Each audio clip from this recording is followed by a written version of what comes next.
रात का रहस्य। यह कहानी एक छोटे शांत गांव की है जहां सूरज ढलने के बाद सन्नाटा छा जाता था।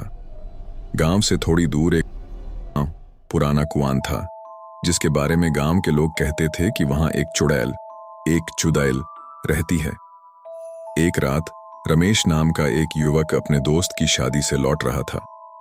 उसने गांव तक पहुंचने के लिए शॉर्टकट लेने का फैसला किया जो सीधा उस पुराने कुएं के पास से होकर गुजरता था। रात के 11 बज चुके थे और चारों ओर घना अंधेरा था। जैसे ही वह कुएं के पास पहुंचा, उसे कुएं के अंदर से पानी गिरने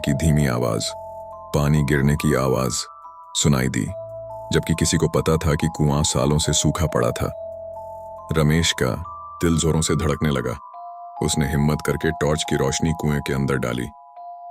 रोशनी में उसे कुछ भी दिखाई नहीं दिया, लेकिन जैसे ही उसने टॉर्च हटाई, उसे कुएं के मुहाने पर एक लंबी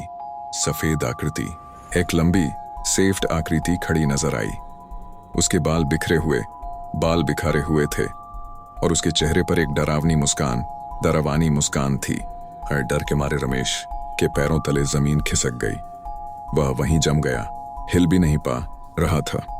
उस आकृति ने एक पतली और भयानक आवाज में कहा, अकेले जा रहे हो? मुझे भी साथ ले चलो। उस आवाज में कुछ ऐसा था कि रमेश की रूह कांप उठी। उसने पीछे मुड़कर नहीं देखा और अपनी जान बचाने के लिए पूरी ताकत से दौड़ना शुरू कर दिया। भागते समय उसके कानों में उस चुड़ैल की हंसने की आवाज गूंजती रही। वह हंसी जो दूर होते हुए भी बहुत नजदीक लग रही थी। रमेश भागता रहा जब तक कि वह गांव के पहले घर तक नहीं पहुंच गया।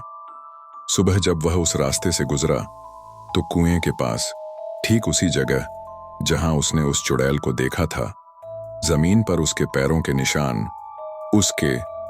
निशान नहीं, बल्कि उल्टे पैरों के निशान बने हुए थे।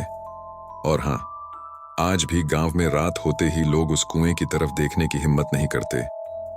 क्या आपको ऐसी और कहानियां सुननी हैं या आप किसी और तरह की कहानी पढ़ना पसंद करेंगे?